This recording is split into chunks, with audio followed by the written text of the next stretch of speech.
Back in 1908, a statue was unearthed in Willendorf, Austria. The statue became known as the Venus of Willendorf. Dated back to 25,000 years ago, this statue shows us that fat fetishism, or adipophilia, is nothing new. Hi there, I'm Zeph Has Grace Paws and welcome to Fandom Insider, my new series where I look at the obscure niche communities within the furry fandom. Today we're going to be looking at fat furs, so pour yourself an extra large glass of Pepsi and let's begin. The term fat fur refers to a person who has an interest or sexual fetish revolving around weight gain, or furry characters who are overweight. Now, generally adipophilia and lipophilia, the admiration of overweight people and the desire to gain weight or to influence others to gain weight respectively, are used for humans. However, these terms can be used for anthropomorphic characters also. A fat fur, I would consider a fat fur, like, you take your furry and then make them fatter, basically. Or, what was it, a fur that kind of likes fat in general, like, they're into fat as a thing, as a concept, be it on themselves or others, but it's like having an extra layer on top of being a furry, is like having this love of fat along with it. So a fat fur to me is, well, a furry, somebody who loves anthropomorphic animals. They typically love fat in some way, if it's on them or another person, and it's often a fixation. It's really any furry that ranges from plus size to, well, very massive. To me, what it means is seeing people my own size and bigger and my goals within the art and community of the furry fandom, which I'm a part of. As well as adipophilia and lipophilia, there are a few related sexual fetishes, or paraphilias, such as Inflatophilia, Voreophilia and blueberry fetish, which we'll be looking at in further detail later in the video. Generally speaking, adipophilia is the admiration of larger people due to their weight and size. A popular variant of this is Feedism, which centres around the concept of feeding others or yourself and gaining weight as a result, or admiring the effects of overeating. Despite the sexual connotations to the Feedism aspect of adipophilia, the majority of these communities view it as a lifestyle or niche interest as opposed to a direct sexual fetish. I kind of consider it to be a mixture of the two, because most fetishes, it's like, you have that in the bedroom, you do it in the bedroom, you know, you get your whips and chains out, but once it's done, it's done. But with Feedism, it's kind of, it comes into a lifestyle, because, like, once you've kind of done the naughty stuff in relation to it, like, you or who you're with is still fat, like, you're still that thing, and you're still living that lifestyle, because part of, you know, being a fat fur and Feedism is embracing parts of the lifestyle that come with being fatter, like the struggles, the kind of the eating, the kind of just living that certain way of life, and that kind of becomes sensual and sexual at the same time. So it's kind of this mixture of kink, but a living kink that may be invisible to those who don't have it. I consider it a lifestyle. I mean, there is a stimulation component, but I wouldn't call it sexual. My personal affliction with it is sexual, but in the end, I feel like there are people in it who just like the weight, and solidarity is key. I would actually say it's both, because at the very least, since I'm a feedie, I can't take this off. Every day, I'm fat, and that's how it is, and I love my body for it, but also, it's something erotic to me, and something I enjoy in a sexual capacity. So I think it's very much both, and I think it's very valid to be both, or just one. Inflatophilia, or body inflation, is a paraphilia revolving around inflating someone's body for sexual gratification. Inflation can also refer to the act of wearing airtight clothing and inflating them, most commonly seen with latex rubber suits. However, this is often counted alongside things like adipophilia, as one of the most common kinds of inflation is body inflation, where part of a person's body is inflated by either gases like air or liquids such as water or sexual fluid. Now, to me, there's a lot of, like, loss of control or, like, hedonism sort of stuff. Personally, like, immobility and restraint, like a physical feeling, that is particularly exciting to me. There's also a bit of initial panic or embarrassment, but the most important thing is you learn to love it. While it's not one of my major kinks, I definitely do like it, mainly for the same reason that I like weight gain, and I just kind of like expansion and bigness, and It just makes me feel full and voluptuous. But with inflation, it's just I guess a variety of it, where it's a different shape and you're light. I like liquid stuff in that case, but air's good too. It just depends on my mood. It's what I need to be in the mood for. Further to inflation is blueberry fetish. This dates back to the original 1971 movie Willy Wonka and the Chocolate Factory, in which one of the characters, Violet Beauregarde, eats an experimental gum which causes her to swell up and turn purple like a blueberry. As this is a movie a lot of people see as a kid during their formative years, it's often cited as the source of this fetish.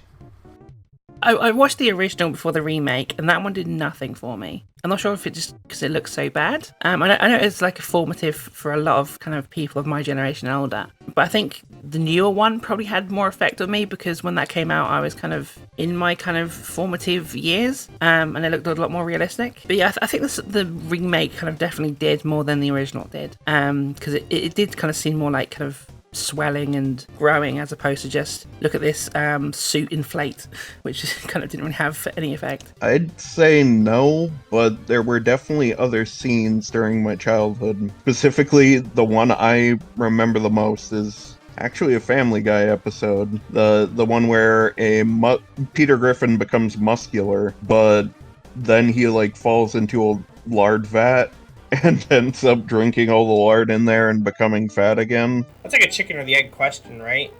But at the same time, I don't think that like activated a fat fetish for me.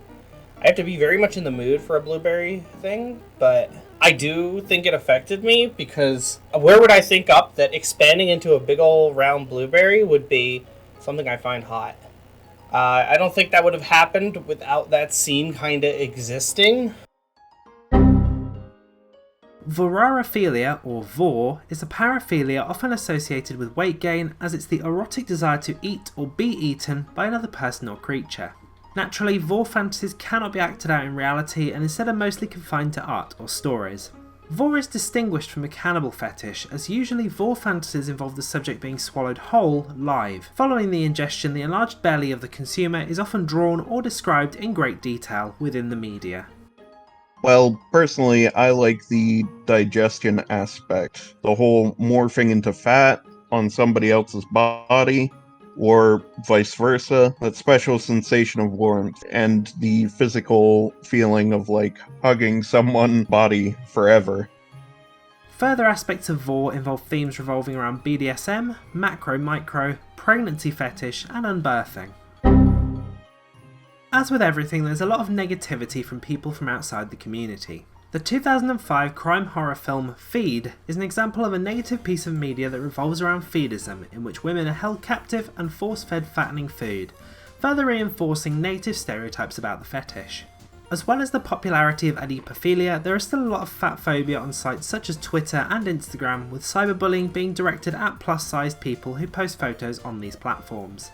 I don't think I've experienced it kind of directly, because I think I've been lucky enough in any kind of space where it's been kind of clear that I'm of that persuasion. It's usually been a kind of in a safe space for that, so either somewhere like Phoebe or Twitter or the kind of community. I kind of experience it indirectly when going places like Furzu, where it's kind of a bit more generalized, and the kind of smaller niches are a bit more taboo than they kind of would be in a more dedicated environment for that. You know, people talking it down like, oh, this shit's unhealthy, this is bad, kind of convincing themselves that they know more about your bodily autonomy and basic fantasy than you do. But it's very, very minimal.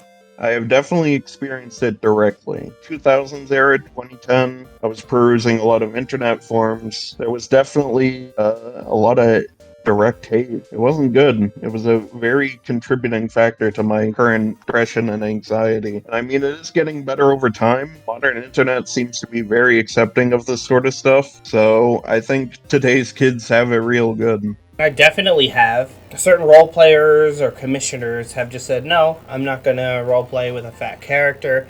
I'm not going to draw a fat character. But I find most folks to be accepting. I experience more positivity than I do negativity towards fat characters. With the transition from the size zero trend of the 1990s and early 2000s to now, where thick and curvy is the preference, hopefully we can see fat phobia phased out over the coming years.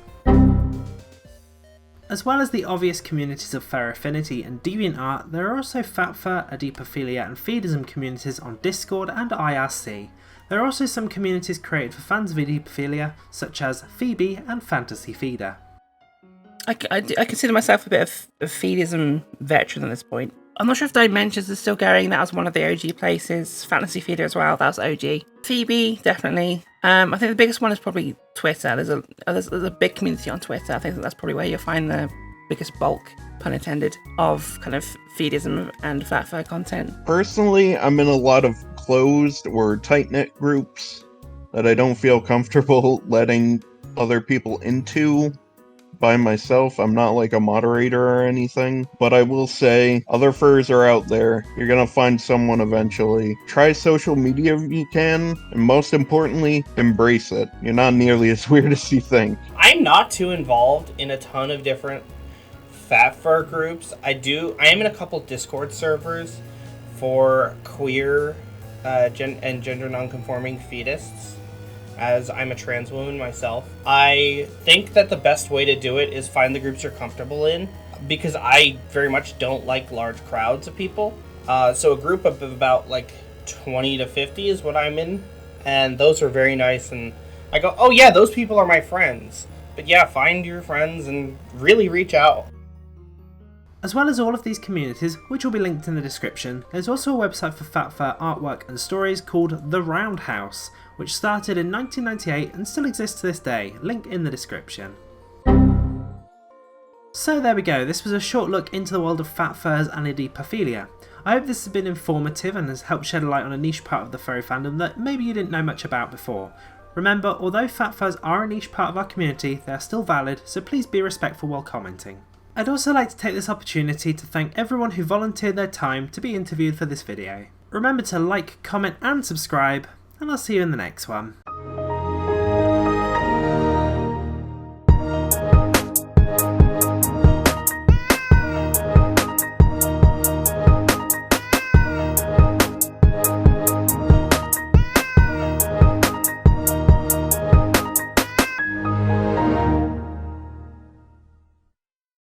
Macaroni with the chicken strips.